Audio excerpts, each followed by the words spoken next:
the caregiver no one questioned. In a quiet suburban neighborhood outside Chicago, Daniel Reyes was known as the man you could trust.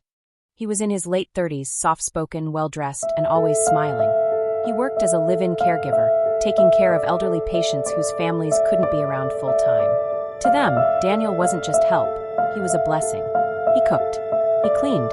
He read to them. He remembered birthdays. He spoke gently. He listened. Families praised him. Agencies recommended him. And one by one, people handed him access to their homes, their routines, and their lives.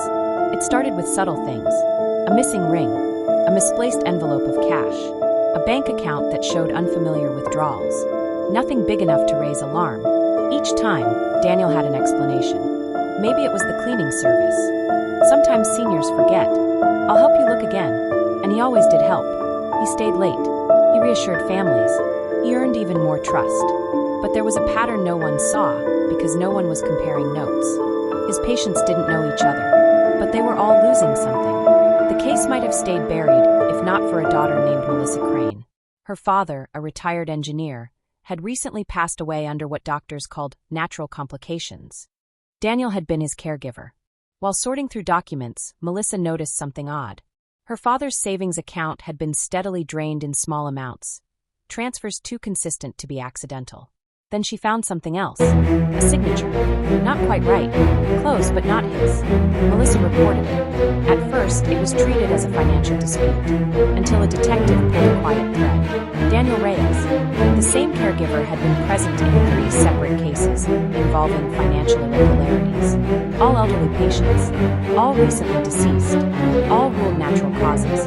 Authorities dug deep. Daniel moved frequently between assignments, never staying longer than 6 months. Always leaving with glowing recommendations. Always arriving just when someone vulnerable needed help. Then came the breakthrough. A toxicology report, re-examined from one of his former patients. Trace amounts of a sedative. Not lethal on its own, but dangerous when mixed with other medications. Especially for the elderly. When investigators tracked Daniel's financial activity, they found a web of accounts, carefully layered, always just under reporting limits. But money wasn't the only thing. They uncovered identities, aliases, different names tied to different states.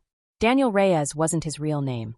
He had been moving for years, building trust, taking what he wanted, and leaving before anyone could connect the dots. Each case looked isolated.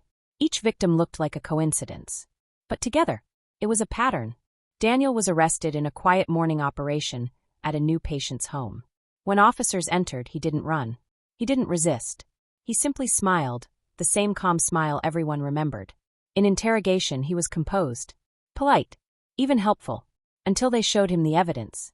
The accounts, the toxicology reports, the timeline.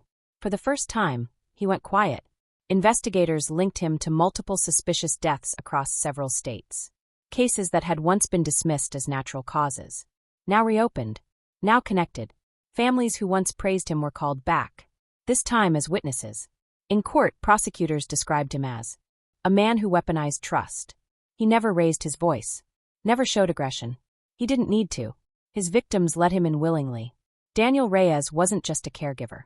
He was a ghost moving through people's lives, leaving behind silence, questions, and a trail no one noticed.